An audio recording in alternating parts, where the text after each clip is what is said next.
What's up, world? Ollie Red is back in the building with another episode of the All Things House Music podcast. On this episode, we feature Lavonz. Lavonz is a UK producer and DJ. Some of the things we discuss, we talk about his early beginnings when he started, in this whole the dance music genre things when he was 15 years old and being discovered by Carl Tough Brown. And then we also talk about some of the reasons why he switched from dance music into other genres. So, with that being said, let's get into the episode. Bonds, bro, what's up, man? How you doing today, man? Very good. Nice Very to be good. here, and thank you for inviting me on, man. Of How's it course, going man. I over know there in the there's a bit States? of a time difference here, but yeah, I mean we'll make it work. You know what I mean?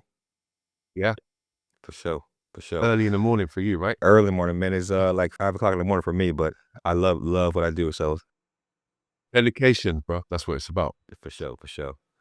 All right, bro. So let's get it right into it, man. I know you had you have a extensive past in this whole house music and just musical you know the whole musical umbrella of things. So in the beginning of the podcast, we like to get the guests foundation of music, not necessarily house music, but just music in general, because often those beginnings kind of form their sound now. So can you give us some of your beginnings in music in general? Um, well, I mean, I guess when I was growing up, it was if your parents and friends didn't have good record collection, you didn't know what good music was, right? So, I mean, I'll start by saying that my father was an accomplished musician. He was actually in a band as a drummer and producer for a rock band back in the late 70s, 78. They had quite a big hit called Driver's Seat, and the band was called Sniffing the Tears. So that's kind of like why I was able to start so young in the game.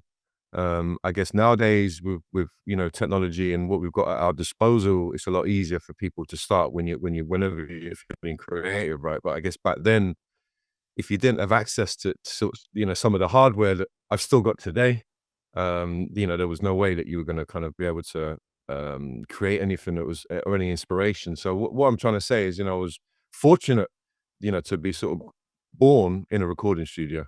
So from a very young age, man, I was just hooked and very much inspired to, set a path in sort of production and as an artist.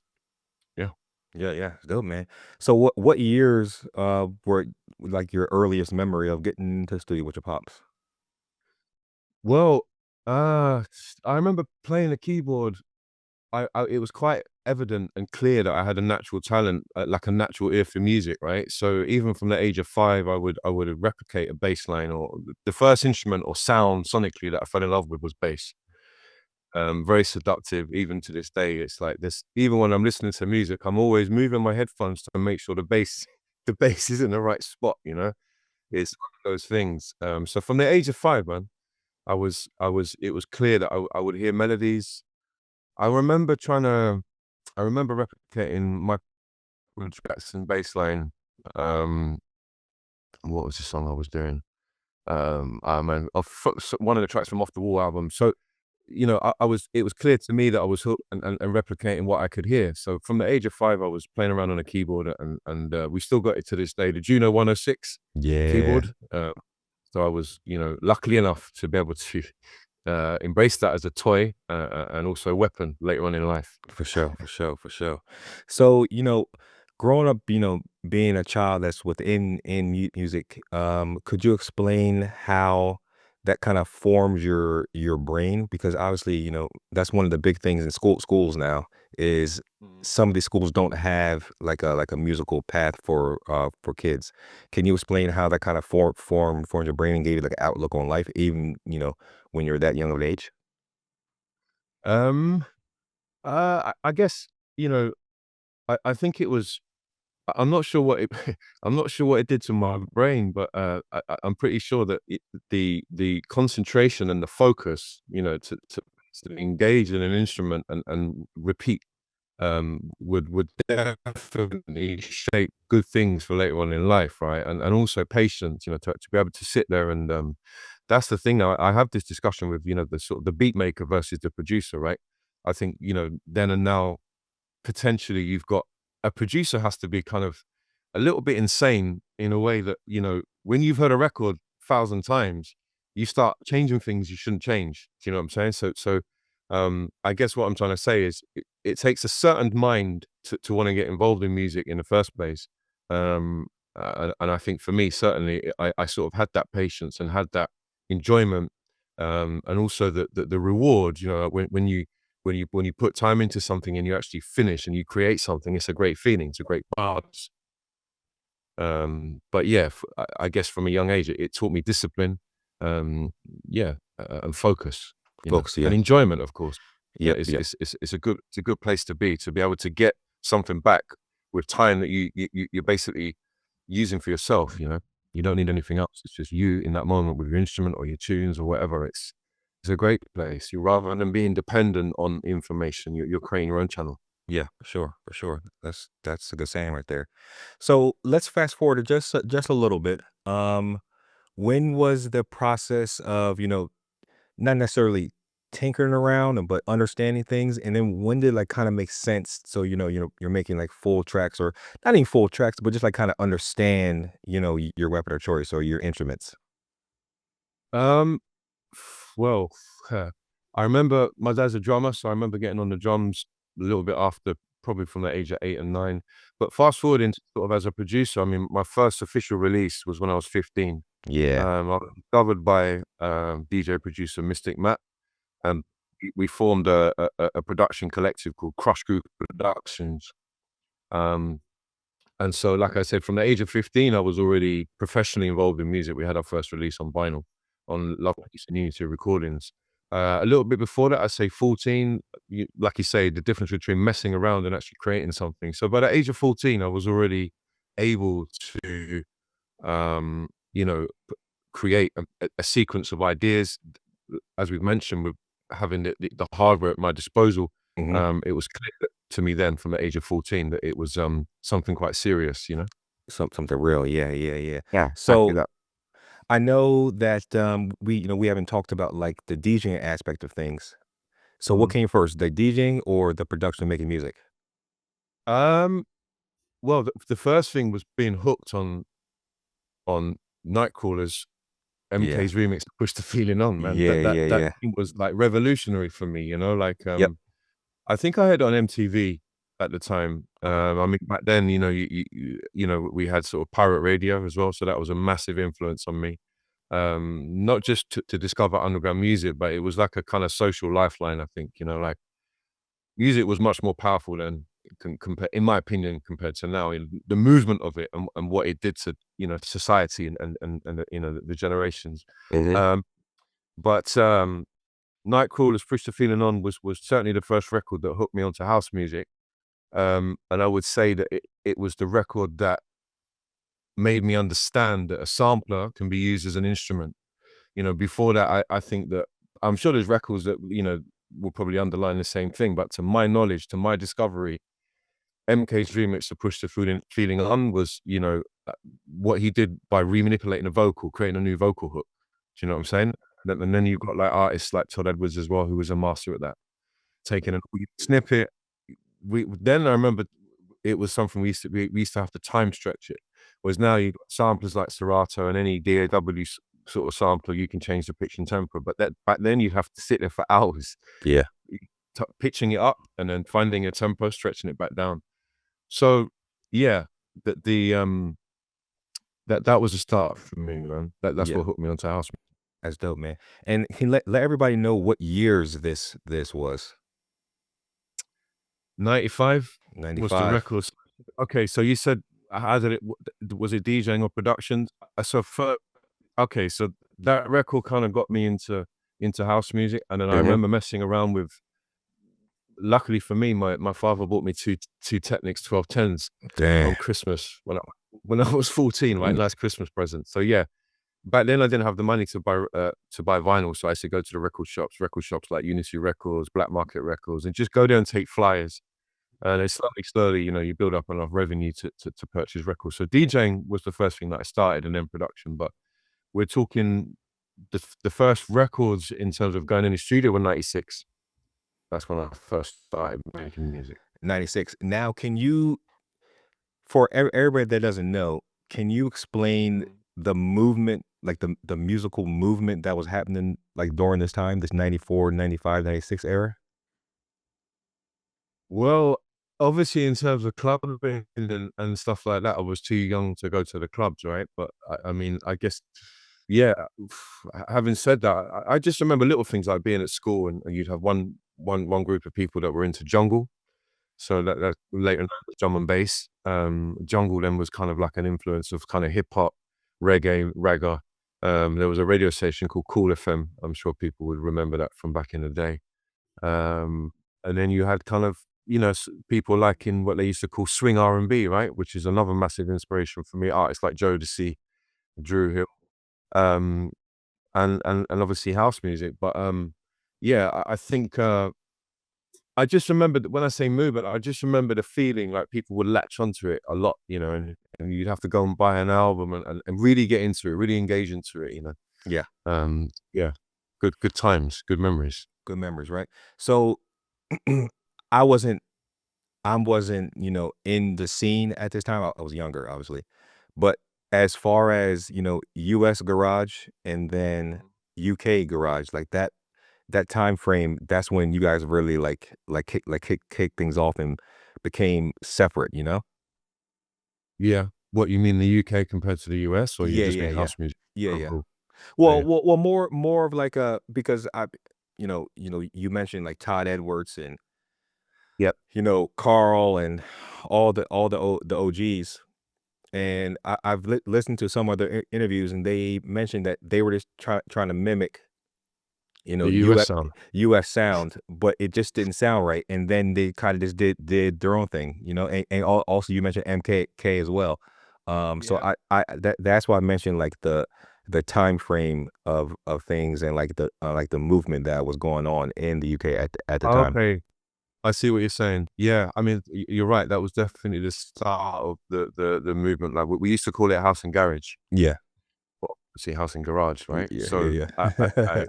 exactly that. There were records like the MK record. Kerry Chandler was another one, another artist. I would say Eddie Perez as well. I Hmm. guess there was just a type of house music that was a little bit bumpy, Yeah. uh, and a kind of there was a groove to it that certainly inspired us over here to try and emulate. And then you mentioned Tuff Jam Masters at I remember was it New York Sound Clash? There was a few early releases that are timeless to this day. Yeah, I think you're exactly right. We would definitely try and latch on to that sound, and it certainly inspired us to create our own, maybe later on, own version of it. Yeah.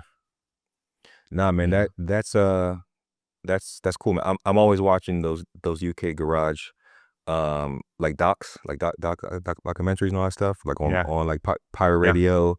There's Yeah. another one. I forget the name of it, but like Todd Edwards talks about, like, because he's a lot of people think he's from over there, but he's from New Jersey. So, um, how Yeah. how Yeah. how was that? Obviously, I say you weren't, of age to go out and party and all that stuff, but from your recollection, how was just how was the scene? Like, was it like bubbling? Like, I want to know all about like the underground and the radios and the pirate radios and all that stuff. Were you like a part of that stuff? Yeah, I remember doing my one of my first gigs actually was in a club called Bagley's. I was 14 at the time. That's That was my sick. first DJ gig. I was on a pirate radio station. It was called.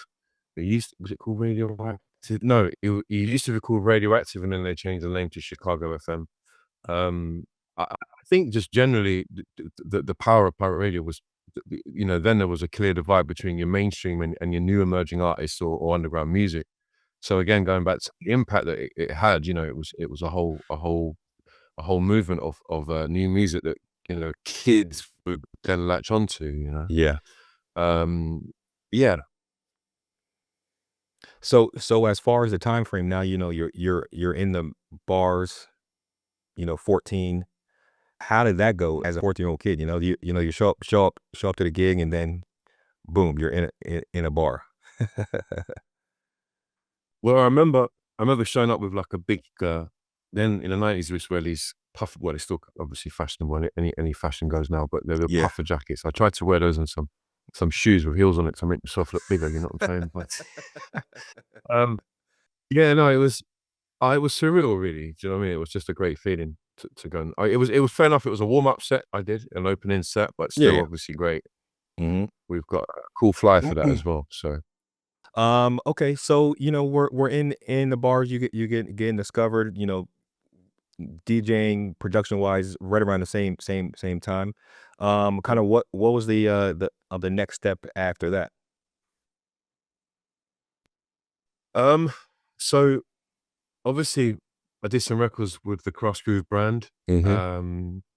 Some of During that time I created some of my sort of two timeless pieces. One was Paradise and the other one was I Need Love, which Okay. then got reached later on with a label called Dansu back in 2020, I believe, 2021.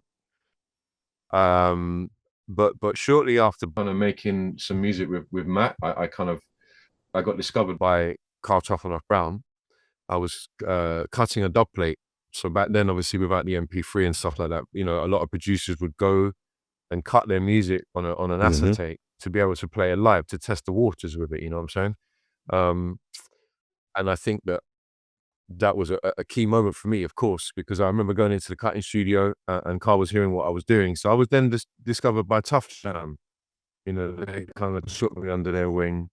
And we've got some cool releases that we did. I did the Kerry Chandler Hallelujah remix, um, did a remix on Carl's label called Satisfaction with a, a fellow producer and good friend of mine called Doc B.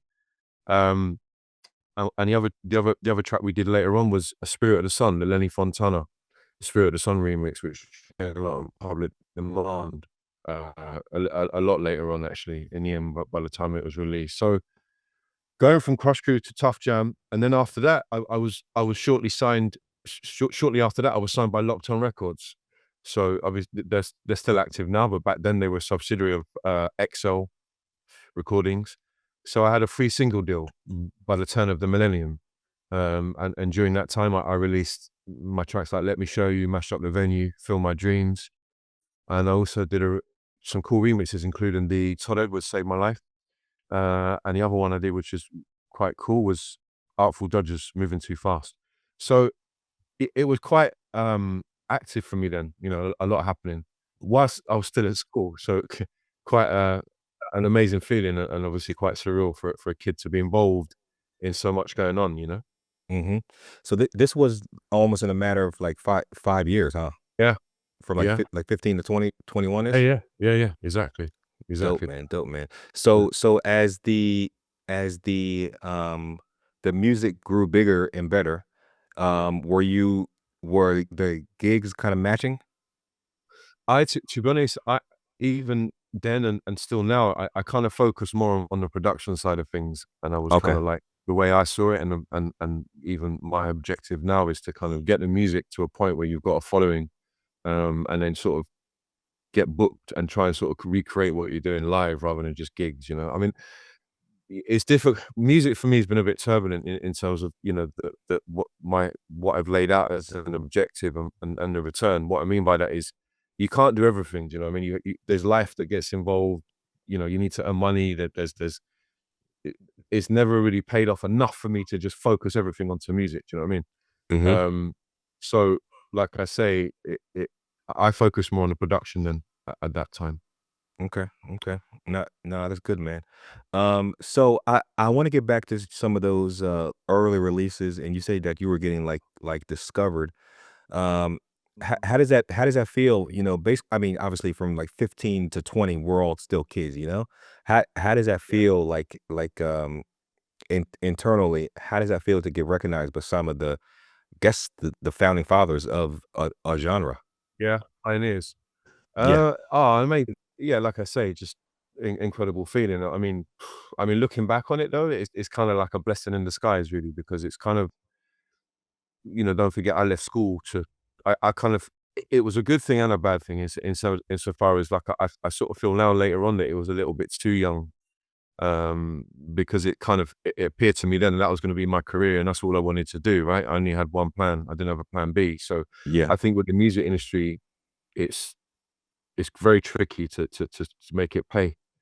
You know what I'm saying? Like make it pay full time. And for me, it's never been a full time profession. Yeah, looking back, of course, I'm proud of it, and it was a great thing to achieve. But I kind of wish that I'd kind of got involved in other things then rather than have to do them later as well. You know, yeah, from my own point of view. yeah. So when you were doing these things, how was like your friend group? And not necessarily like your friend group, people that's in the industry, but actual like, homeboys, friends. Um, were you active in their lives as friends, or like you were so like locked in the studio that you were just kind of in there? Exactly that. Yeah. I would say I kind of lost out a lot of some of my youth Yeah. activities because I was always the kid that was like, go to the party, show his face, and now I'm going. I need to bounce. I need to do some music now. You know, Yeah. Yeah. which, like I say, discipline and dedication. But I mean, it'll be the same as look at the sports athletes, right? That need to dedicate everything to what they do, and that's exactly what I would be like. I mean, I obviously I had friends, and I still some of the people then I still know now and stuff like that. But I've always maybe selfishly speaking, but Mhm. put my desire of of dreams in terms of what I was doing with my music before a lot of things. And Yeah. I think that's sometimes that's the way you gotta be, you know? You Yeah. can't if you try and make everything else needs to come second, you know what I'm saying? What's number one to you? And certainly at that time, music was the only thing that was important to me. Yeah. Well, as a sort of as a profession and as an enjoyment, Yeah. you know. Yep. Yep. Yeah. We have a saying. We have a saying. Keep the main thing. But Yeah, there's goods and bads about that too, absolutely. for sure, Of course there for are. sure. Okay. So being around like these founding fathers, these OGs in the game, Mhm. you said that some of them took them under or you got well, under their wing. They kind of raised you in the game per se. Could you explain the importance Yeah. of having a mentor? Um, yeah, no, of course. I think, I mean, everyone, even now, I don't think there's anybody specifically that I would point out, but I think what I'm trying to say is, particularly then or even now, I'm always interested to see how people do things, Yeah. You'd always going to learn. Again, I refer back to an athlete. If you're in a team of players and there's another player that does certain things, I'm the sort of person that's always watching to learn. And I'm never going to be the Yeah. kind of person that's going to be like, what I do is how is the only way, and be narrow minded. So what I'm trying to say by that is that mentors in the studio. Yeah, I mean, I remember working with Carl in the studio, amazing drum programmer. But then I'd say the same about a lot of people I've worked with. Everyone's kind of got their talents. Everyone's got their kind of skill that they do really, really well. And I'm always in admiration of anyone who's good at what they do. Yeah. Do you know what I mean? Or even we mentioned before the likes of MK, Todd Edwards, early masters at work. I mean, Yeah. there's loads of producers or music that's inspired me. That's also a mentor to me because Yeah. it's given me energy or an inspiration. So it doesn't necessarily a mentor to me doesn't necessarily have to be anyone physically. It can also just be music in general. You know, For sure. For for sure. me. Now I see that we'll nerd out for a little bit. So I see the studio in the background. Yeah, I know you said you mentioned you had your original Juno, um, yeah, 106. Can you explain yeah, some of the equipment you have in the studio now? yeah. So uh we got a max. I'll step aside for a minute. Okay, cool, cool. We got obviously we got the kind of modern times with the Mac Mini somewhere there, which you probably can't see from there. Hmm. Underneath that, there's even a reel to reel, Fostex reel to reel. I remember recording vocals back in the day with tape. So reel to reel tape doesn't get used anymore. But I mean, I still use the Mackie 32 8. So it's a 32 channel Mackie desk. Hmm. Kind of quite then probably not regarded as your kind of, it's not your big need. There's not nothing that's like of great value, but there's certainly a sound to it that you get, which is quite analog. And I use it. I use hardware and software. There's also an 808 here, an Akai 3000, which I still use to this day.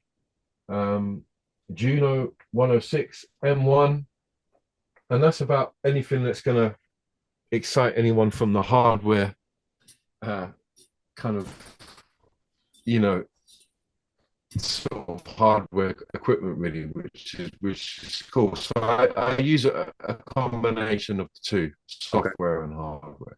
Dope, bro. Um, but going back to the sampler, the Akai, I mean, back then, you know, because we didn't have the in kind of use your imagination a little bit. Do you know what I mean? Like I would spend hours sampling, um, and I kind of feel that's a little bit what's missing today. It's probably because people are either trying to copy something or fit in an algorithm or whatever. But I've done like crazy things like mic up a Lynx can to get a hi-hat sound, or I used to hear stories where people would smash glass. Do you know what I mean? Like it was much more creative, and you were forced to kind of use your imagination, like I say. So, but again, I don't have that kind of time, so it's all very well me saying, I miss it, but I don't have hours to spend now sampling like I used to. Yeah, yeah, But I've amazing library which I still use. So yeah. I did a lot of groundwork back then, which I can still pull out of the bag if I need it. So that's all good. Yeah, I was going to ask about, the sampling aspect of things and having the libraries and the time it took to make, like a loop compared to, making like a whole Yeah. track now. Can you explain, not necessarily like the A through Z process, but, the time it took to make just a thought? Um, Well, yeah, I guess I remember spending literally half a day on sampling everything, all my drums, all my things that I needed to use, and then I'd start making a track. So that's the kind of time frame. I remember once I spent half a day on something, and then we had a power cut, and I Oh didn't my save, and I had goodness. to do it all again. Things like that, which at the time were obviously devastating, but looking back now, it's quite compared to now, which is like auto save. But yeah, hours, sometimes days, just preparation. Yeah. Um, just different times, you know. Yeah, yeah, yeah. No, but that's the good thing about now, obviously. A lot of those samples we can just obviously it's a click away. But Yeah, like you mentioned, the analog sound of it is completely yeah, like different. yeah, yeah. Um, yeah, well, certainly on a sampler on an Akai, you've got like I can't remember the bit rate, but I think it's like 16-bit or something. So it's a low quality resolution, which then makes but also makes it sound fat, so it cuts through on a record. Yeah, Do you know what I mean? yeah, But it's all preference, isn't it? It's like I think that nowadays you've got sonically things that sound better, but some people they like the grit and the kind of the hiss and some of the analog stuff. yeah, It's it's just preference. That's all. yeah. But I think that, the UK garage, I think in my opinion doesn't mean anything to anyone, but I think that it needs that grit to it, at least find Yeah, the samples and yeah, it I think that's one of the genres that it can't be clean. Like it has to have some dirtiness to it. yeah, yeah. I agree. I Yeah, agree. yeah, Maybe there's something about the UK music in general, even some of our hip hop. I think yeah, or dubstep, or we've got a lot of kind of quite dark music in terms of sonically. That there's something about maybe the way we do things here that, yeah, you're right. That does sound better when it's a little bit dirty, yeah, but then not just as a description, but also from a sonic point of view. sure. Yeah, I agree, definitely. Yeah, so it's the same here, but for example, like Jack and House and even like the early hip Yeah, hop stuff, all those I tell people all the time that all these genres were kind of happening at the same time. and a lot of the same instruments, or not instruments, some of the samplers, the MPCs, the SP101s, all those things were getting used by both genres. So a lot of those sounds are like kind Yeah. of interchangeable for sure. Okay, yeah. So we kind of get the your beginnings of the garage and house music scene. Let's fast forward a little bit from 20 years or 21-year-old and up. Yeah. Okay. What happened then? Hmm. I remember kind of being sort of early noughties and being more inspired by.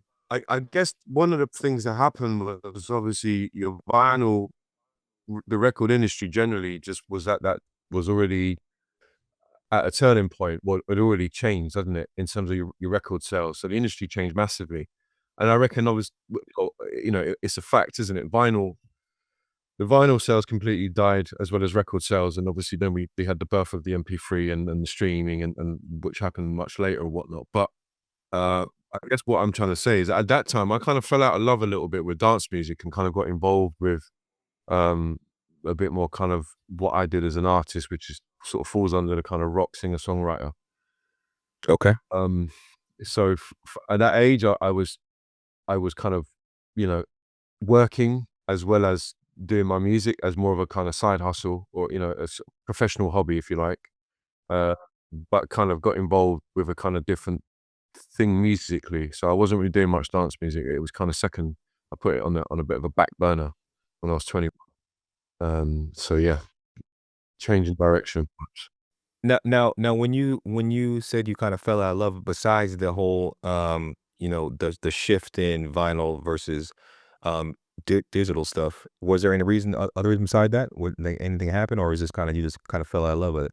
Uh, well, it just wasn't the financial return was just changed. Mate, Okay, do you know what I mean? And so it just, gotcha. I remember getting paid quite a lot of money through a remix because, major labels would then get kind of underground remixes of stuff, and there'll be quite a nice payout for something like that. You get like a nice advance, or you get something that you could work from. But then at that point, when the record sales changed, I didn't have enough. I didn't have anything else in the artillery to kind of enable me to just focus on music. That was Yeah, my path anyway. I mean, I'm sure it's different for everyone, but certainly for me, it wasn't paying me enough money, so I had to get involved in a bit more other things in terms of work and day to day. So that's the main reason, financial reasons. for this reason, yeah. Yeah. Um, to go back just a little bit, Mhm. and you talked about labels giving people like advances for house music specifically. Um, That's not a thing now. Can you No, kinda very explain rarely. can very rare, right? Yeah. Can you explain that whole process of, a label reaching out to you, wanting you to do a remix, and boom, like, giving you money? Because I'm sure at that time you would anybody would think that would always be a thing, you know? But, Mhm. can you explain kinda the not the difference, because obviously we know the difference now, but, Yeah. you know, How it the worked process and all stuff? that stuff. Well, I mean, Yeah, how it worked, yep. they would have my telephone number. Um, or I remember, did I have an agent back then? No, I never had an agent. I kind of worked single-handedly. I never had any manager. Oh, did I? And I'm having to dig deep now into my memory archives. But basically, essentially, what happened was is people would contact me via telephone, and we'd agree a fee. I'd get a contract, I'd sign it, and that would be it. And then I'd get my fee after submission of the demo. Sorry, submission of the master. So it really was as simple as that. A case of networking, and it's like anything, isn't it? If you're good at what you, or if you do something that in demand or whatever, people reach out to you, and that's never changed, and it never will. Do you know what I mean? It's like if people want you to do something, you got value, they'll find a way of getting a hold of you, and so that's basically Mhm. what happened.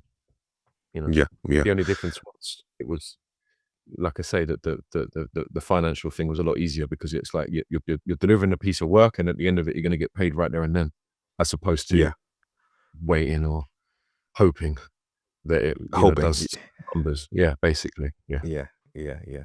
So a lot of those tracks that you did that, remix wise, were those like more of advanced, or did you have to, you know, make something and then they like it and then get paid?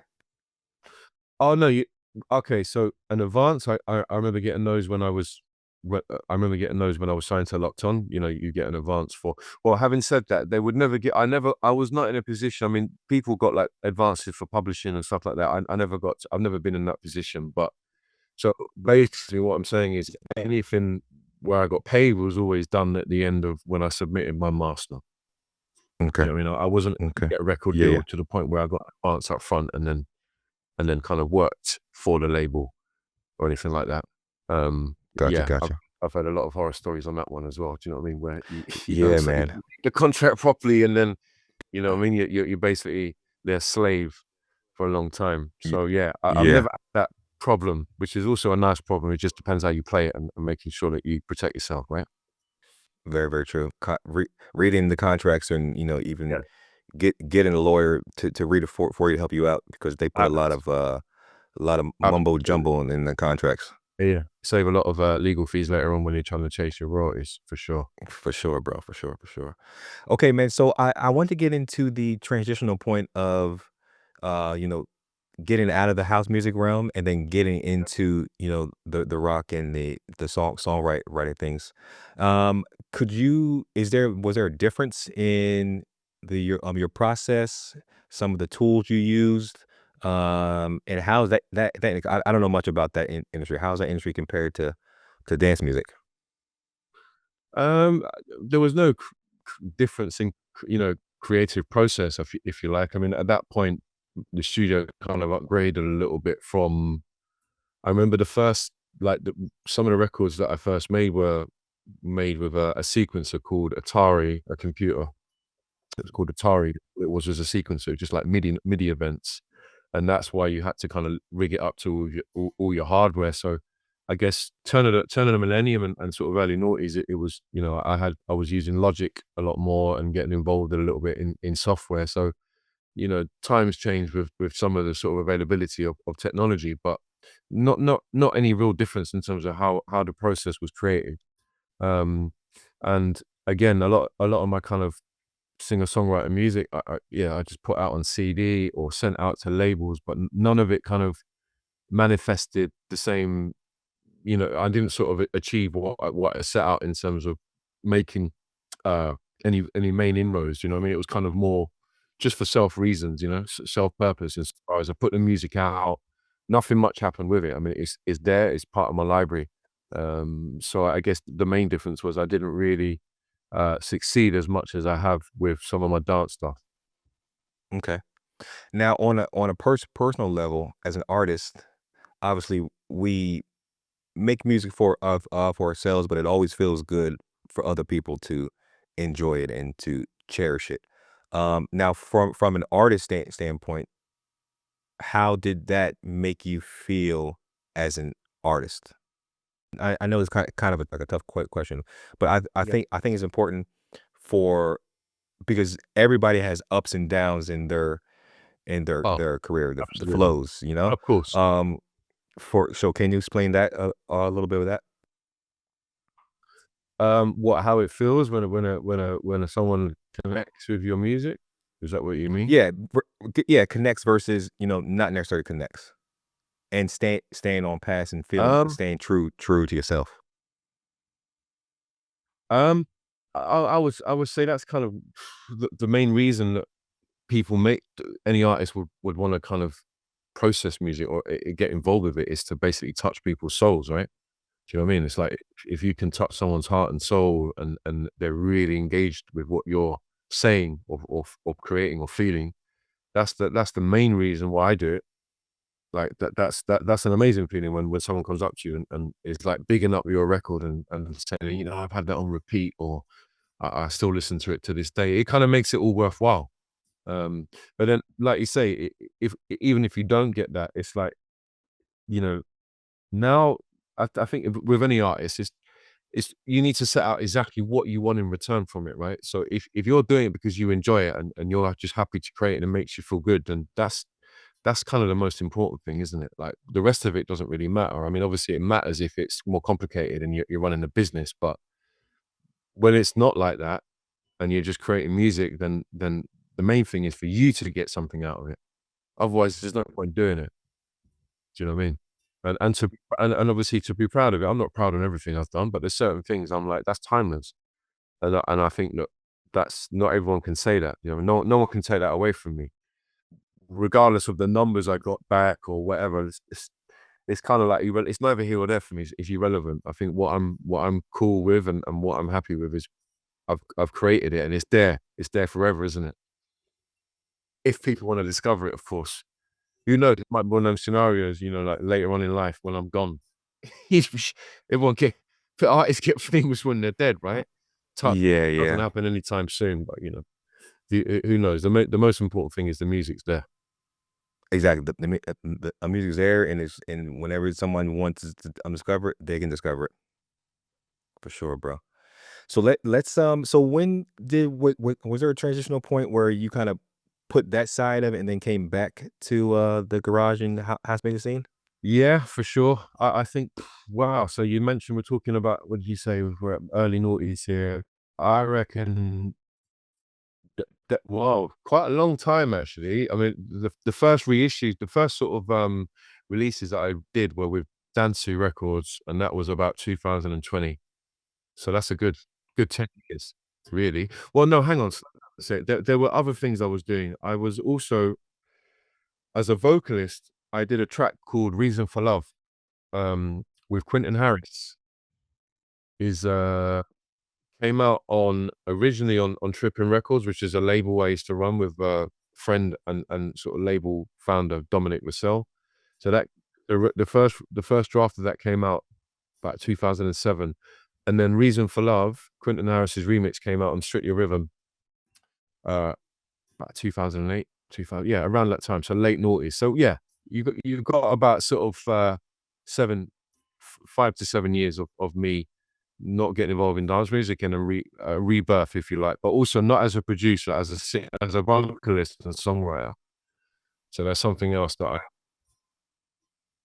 tamper with as a Yeah, yeah. vocalist and stuff. That's dope, man. That's dope. So that transition back to the house music realm fully.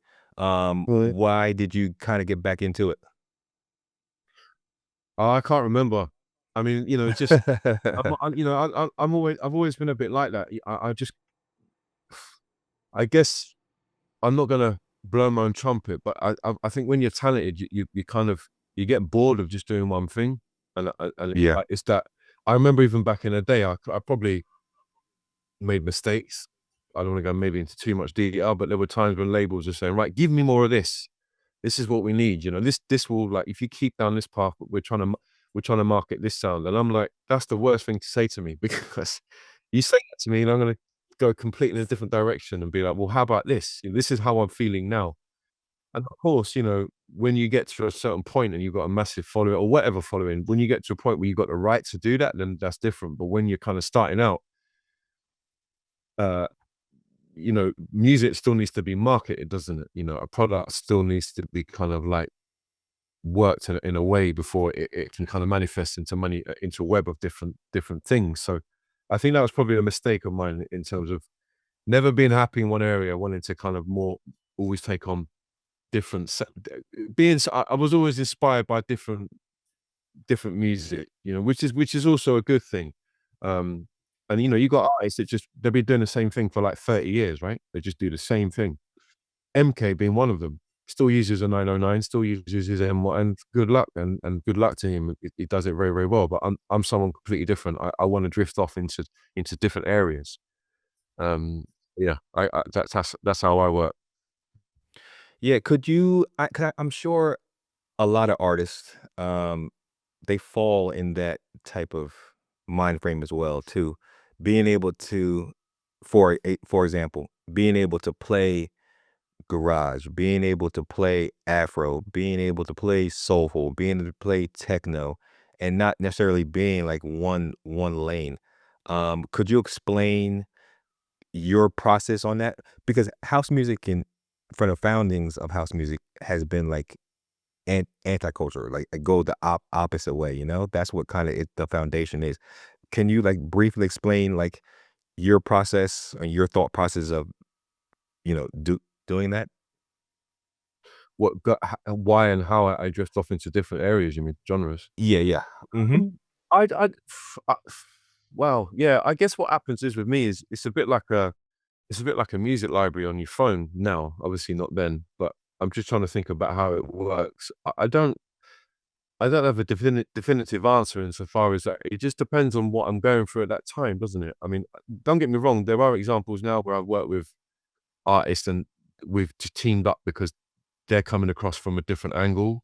And so I'm like, okay, let's work with it because it'll be challenging. You know, let's so that's one thing that sort of happens. I like the challenge of trying to make something that I'm not comfortable making. Do you know what I mean? Yeah. Um, Mhm. it doesn't always come out right. You know, I mean, you can tell the difference sometimes as someone who studied it for a long time. There's just the way you use sounds and the way that you put things in the right spaces. You know, it's like you you can't take that away. It's very difficult just to jump in on this. I think for me, sometimes it works, sometimes it doesn't. But what I'm trying to say is the process for me just happens because I feel like it. I'm not trying to sort of sound Yeah. arrogant. That's that's No, as no, I simple. mean, yeah. That's yeah. That's exactly it. For sure, man. For sure, for sure. Hell yeah. Okay, so now we're in the 2020-ish time frame. Mhm. Like the kind of I guess like, rebirth of your not career, but like, the dance music aspect of things. Um, I think I first heard of you when you did it wasn't the Web 13 one. It was when was that? It sound like a famous like not pop vocal, but what was it? I forget what it was. I'll put it in there. But yeah, that was kind of the first time I kind of discovered you. Um, and it was yeah. What are the R&B ones you do? Like in 2022 maybe Uh, 2021. okay. Uh, Anyway, we'll come to you in yeah, a yeah, I'll find it. I'll find it. we'll But come yeah, so that was kind of my introduction to you. Sure. Can you talk about kind of like your resurgence? Well, about how it came about, you mean, and why? Yeah, how came about? Yep. Mm-hmm. Um, at the time, just before my resurgence, I was living in Italy, so I'm half Oh, Italian, nice. English. And at the Oh, time, I nice. moved over to 2018. I moved Uh, over to Italy for a couple of years. Um, maybe going over there, missing London. Not at first, like I couldn't wait. I couldn't wait to get out of London. But when you're from, as I'm sure you can probably relate, you know, when you're from somewhere, some people get homesick and some people don't. I'm the sort of person I believe I'll always be rooted to London. Is where I'm from. Other people would happily just emigrate somewhere, move, and never want to come back. But for me, I don't know. It's an interesting question. What I'm trying to say is I'm trying to think back to why and how. Maybe living in Italy, I kind of missed.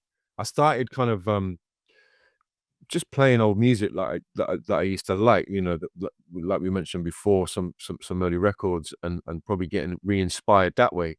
And so by missing London, perhaps kind of brought out that thing of trying to make that music again. And also, I think at that time that the sort of what we call the UK garage scene, there were more records that were starting to sound like the music that I loved then.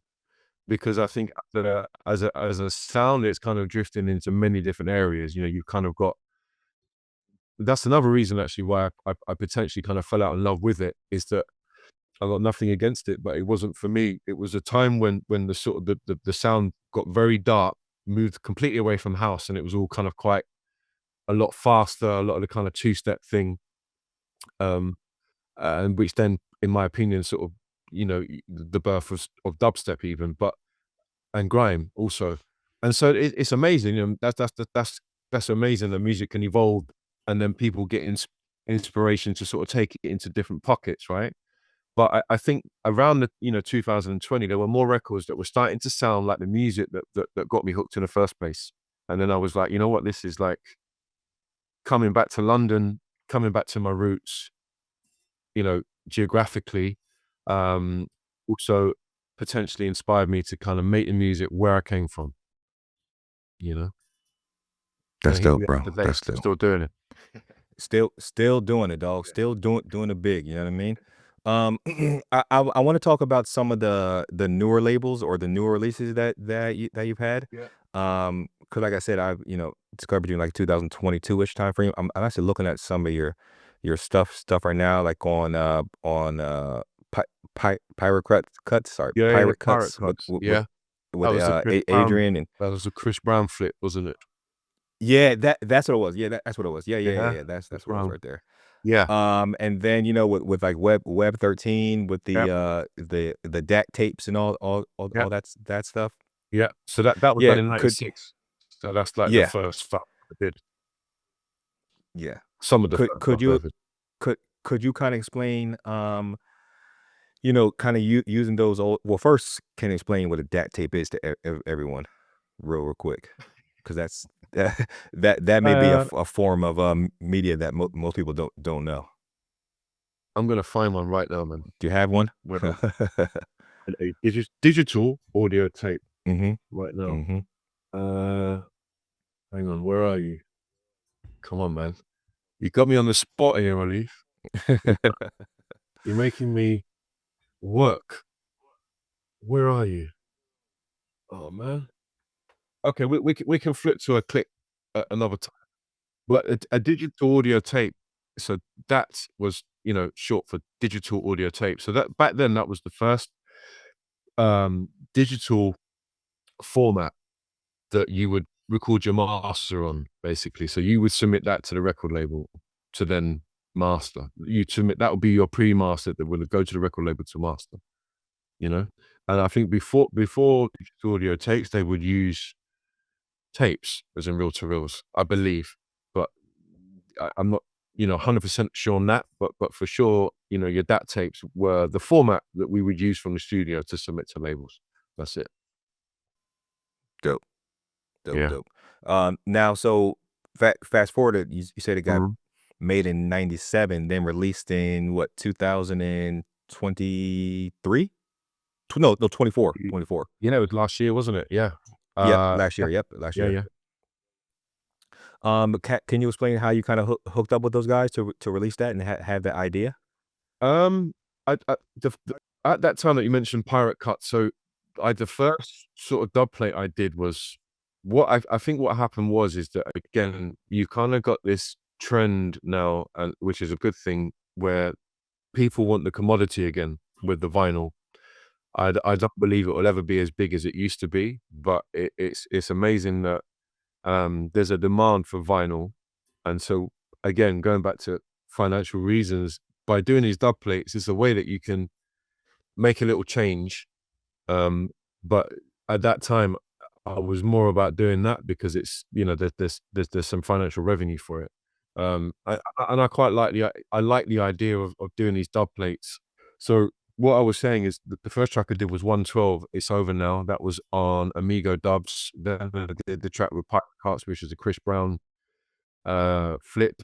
And then after that, because I was out there doing it, I kind of targeted labels that were doing these dub plates. And then obviously Web 13 was also in line for me to submit what I was doing. And, we've actually got an EP coming soon as well. So that'd be cool with original material. I don't want to do Oh any. yeah. I don't want to do any more dub plates for the minute, man. I kind of want to do my own stuff. I think it's kind of like, I don't know. In my opinion, there's a dub plate back then was something that was like limited edition and hot and fire. You know what I mean? I think now it's become the novelty's worn off. It's like there's too many people just printing anything on a dub plate and trying to sell it, as opposed to, for me, it's lost a little bit of value. So yeah, overdone, overworked, in my opinion, for now. Yeah. Yeah, for sure, man. But it's vinyl is alive and kicking for sure. It's I know, yeah, for sure, that's different. Yeah, I I can't say that it's gonna reach the level it did before because often things don't. But um in my estimate and then what I see is it's just the beginning of it hasn't hit the mainstream yet. But so once it hits that mainstream, then it's gonna take off and kind of do its thing. But then obviously, huh? You reckon it'll get bigger in terms of a business Yeah, for demand? but Yeah. the demand aspect of things. But then, of course, once it gets bigger and bigger and bigger, it's always the opposite side's gonna happen. It goes like this, and then it goes back down. Right. Exactly. That's just a trend. Because I see a lot of people that I follow online, older DJs, younger DJs, just people that have collections. Yeah. They're doing like their top 5 vinyl tracks in their collection and stuff like that. Show old stuff. So it's almost like it's cool to see, but it's getting to like that trendy feeling again. Yes. It's I don't exactly what know. I'm saying about Yeah, this lathe cut dubplate thing. yeah, I agree. yeah, Yeah. It's like, wow, I've got a piece of vinyl. Yeah, but what about what's on the vinyl? Is it any good? Do you know what I mean? It's kind of like, yeah. it's yeah. But I've personally, and I'm sure it's the same for you, man. I love the sound of a 12-inch vinyl. I think you can't beat that sound. If you've got a good stylus, a good needle, and a record player, there's something about that, right? Yep, yep, yep. I was explaining to someone the other day. Someone asked me why did, because I came in the game late, obviously, and I came into the vinyl game like really late. But someone asked me why did I want to pick up playing I'm playing vinyl, and I said I was in a club one time, and they were on. It was like a all analog thing, and the way the crash hit in the club. And like the way I heard it on the turntables, I said, I really don't wanna play digital anymore. I wanna play Yeah. vinyl because there was just like a different sound, you know? Yeah. And also from a DJing perspective, like I remember back in the day, I went to Ministry of Sound, and I saw live Masters at Work. And on this particular night, you had Jazzy Jeff was also there. So I Oh, remember dope. seeing Kenny Dope and Jazzy Jeff back to back with like 4 decks. And don't forget, then I was in admiration of this. Like the what you can do now on a CDJ is incredible. Don't get me wrong. And if you know what you're doing with it, I don't see a problem with it. I know like there's always this argument, well, that's not really DJing or whatever. Like if you know what you're doing with it, and however you want to work it is down to you. As long as you're creating something that works for me. But I do believe that there's this forgotten talent that people used to do, which started in the States, as you know, where you know the what's the when you put the tape on the vinyl and you're flipping and flipping the records, getting your loops basically with tape, marking it on the vinyl. And I've seen that live with Kenny Dope and Jazzy Jeff, and I was just like blown away. That's a lost art right now, man. Right there and For then, sure, bro. 100% For lost sure. art. Alright, bro, one last question. We always like to end Yeah. the podcast on a question like this. So, not necessarily what would you change about your career, but what would you tell your younger self that will better prepare you for today? Yeah. Wow. Good question. Um, I think I kind of touched on it before. I would the first thing I would say to my younger self was um, learn the business a little bit in a bigger dynamic. Like I was a little bit naive with certain things. Again, maybe not with too many details, but there's been certain times where I've been ripped off or not, capitalized on what I should have got in return. I'm sure most, if not all, artists will probably have been there at some point anyway. So I would definitely say to my younger self, learn the business more before I started, sorry. Um, and also learn how to play the game a bit more. Like I think music is a club. The industry is a club, and it's about not just how you network, but how you fit into that club. Do you know what I mean? And so and most certainly not go off on a tangent and just be and think that talent is gonna take you to the place that you want to be. Like I mentioned before, I've had opportunities in the past where there was a sound that I was doing that could have been replicated, and I never followed through on that. I was like, well, what about this? I'm making this now. I'm talented. Like this is what I do, you know. And I think there's a time to do that, and there's a time to kind of be more businesslike. So yeah, I guess it's always easy in hindsight to look back, isn't it, and say, you know, do this and do this and do that. And who knows, you could have done those things, and other problems would have happened, or nothing at all. Exactly. I think, like I Exactly. say, overall though, proud of my body of work. So, you know, there's certain things I would have changed and certain things I wouldn't. Definitely not. I don't, yeah, no regrets. 100%. For sure, bro. No regrets, fam. No regrets. All right. Well, let everybody know where they can find you and your upcoming releases, like as far as find you, like social media aspect of things, new releases, stuff like that. Well, obviously you can find me mainly on Instagram. Um, so it's at Lavonz official on Instagram. You know, I use that as my main hub really. And in terms of my next work, I've got an interesting release, a follow up to the track I've just done with Jump Digital. So we did a track Unforgettable, which was a cover of Sway Lee and French Montana. It came out on. There's a cover featuring Bradley Winter, which came out on Jump Digital. So we've got an interesting follow up coming soon. And so yeah, just stay with me for new music, you know? For sure, bro. For sure, man. Well, bro, thank you for coming on to the podcast, bro. No worries at all, Ollie. It's been an absolute pleasure. All right, everyone. This has been a new episode of the All Things House Music Podcast. Thanks for listening. Peace. Peace.